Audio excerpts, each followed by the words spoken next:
अस्सलामुअलैकुम नाजरीन, शाहिद चौधरी ऑफिशियल के साथ मैं हूं आपका मेज़बान अब्दुल्ला तनवी। नाजरीन 2025 बहुत से वाक़यात हम रिकॉर्ड करते हैं, लेकिन आज एक ऐसा वाक़या है जिसको बयान करने से पहले मैं समझूंगा कि मुझे 12 दफ़ा अस्तगफिरुल्लाह कहना पड़ेगा, क्योंकि वो ऐसे करैक्टर के साथ मंसूब है वो वाक़या जिसको हम बड़ी इज्जत, बड़ी अहमियत देते हैं और बड़ी प्यार की निगाहों से उस शख्स को देखा जाता है। और कभी ऐसा तसव्वुर भी नहीं किया जा सकता, बल्कि ये सोचा जाता है कि हमारे माँ बाप से बढ़कर ये शख्स है।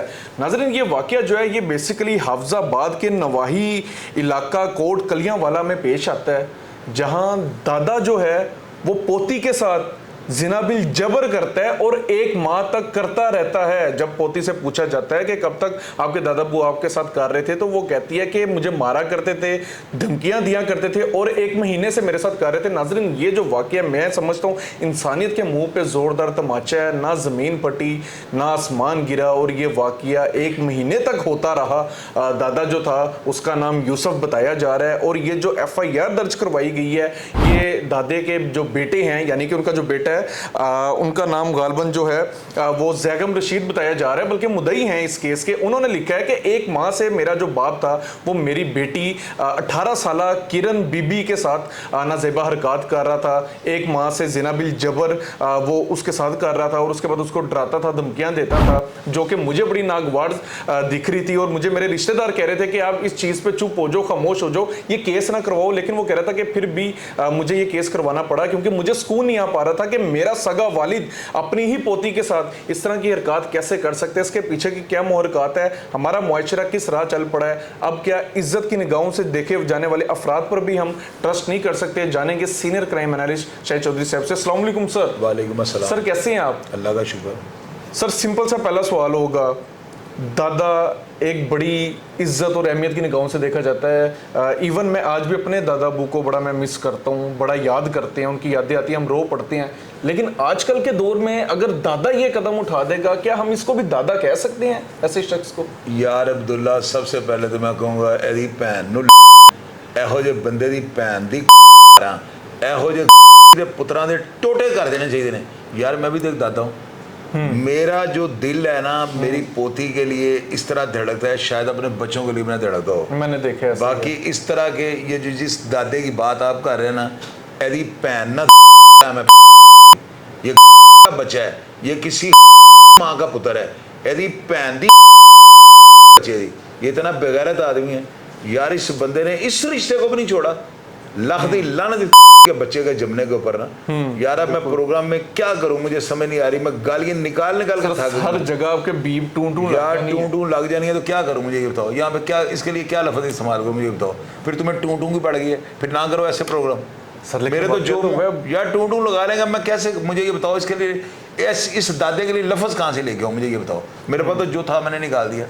यार जो ऐसे वाक़यात है ना, इनको तो रिपोर्ट करते वक्त हमें मर जाना चाहिए। पूछो क्यों, हम भी इंतजार बुला रहे हैं। सर, एक और हैरानगी की बात बताऊं, क्या? बच्ची मजूर भी थी। यार मजूर थी अब्दुल्ला। ऐसे वाक़यात को जो है ना, तुम इस वक्त जो है ना मेरे अंदर घुस के नहीं देख सकते मेरी कैफियत क्या हुई है। मुझे बहुत गुस्सा चढ़ रहा है यार। ये देखो मेरी बात सुनो, मैं यहाँ पर बच्चों को, लोगों को क्या बता रहा होता हूँ, मैं कहता हूँ कि अपने बच्चों के बच्चे जो है ना वो ज़्यादा प्यारे लगते हैं। हाँ, ये सही बात आपको बता रहा हूँ। मैं सुनता था बड़ों से कि बच्चों के बच्चे बड़े प्यारे लगते, मैं कहता था यार ये कैसे हो सकता है। लेकिन यकीन करो कि अपने बच्चों से ज़्यादा उनके बच्चे प्यारे लगते हैं। और ये रिश्ता दादा, यार इस लफ्ज़ पे भी इस माँ के बच्चे ने इसकी बहन के साथ करूँ मैं। सर, हर जगह पे टूं है, आप क्या समझाएंगे अवाम को? यार क्या टूं लग रही थी, अवाम समझ नहीं रही मैं क्या कहना चाह रहा हूँ। अब्दुल्ला देखो मेरी बात सुनो, ऐसे प्रोग्राम्स को करने से पहले ना मैं कम से कम 2 घंटे की सोचता रहा हूँ। मैंने 2 घंटे की सोचा है कि मैं इस दादे के लिए अल्फाज क्या इस्तेमाल करूँ, मुझे समझ में नहीं आई। फिर मैंने सोचा वही कहूँगा जो मेरे मुंह में आएगा।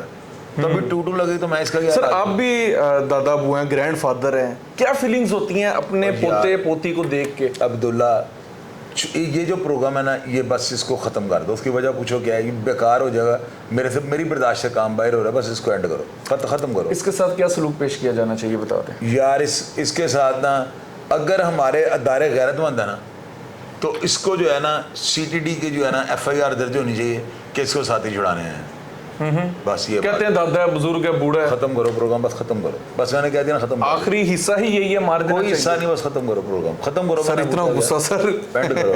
सर इतना गुस्सा। बहरहाल नाजरीन, यह आज का प्रोग्राम था। शुरू होते साथ ही सर की आपने बातें सुन ली, बल्कि मोस्टली आपने टू टू बीप सुन ली होगी, लेकिन यकीनन आपने ये बात जज कर ली होगी सर क्या कहना चाह रहे हैं। लेकिन ये वाकया बहुत अफसोसनाक है, अलमनाक है। दरिंदा सिर्फ ये इंसान था जिसने अपनी सगी पोती, जो कि माजूर भी थी, किरण बीबी उस बच्ची का नाम है, 18 साल की कमसन बच्ची थी, और वो बच्ची बेचारी हिल भी नहीं सकती थी क्योंकि माजूरी थी। और ये जो शख्स था जबरी तौर पर उसे किया करता था, उसको मारता था, धमकियां देता था, और कहता था कि अगर तुमने किसी को बता दिया तो ना तुम्हारी खैर ना तुम्हारे वालिद की खैर। और इन छोट आपको बताता चलूं, तब भी जब इसके किरण के वालिद ने पकड़ा तो ये अपनी पोती के साथ नाजेबा हरकत कर रहा था। जैसे उसका वालिद अंदर कमरे में दाखिल होता है, ये उठ के भाग जाता है, जिसके बाद उस बच्ची ने तमाम जो तफसीलात थी वो खोल के अपने वालिद को बयान की हैं।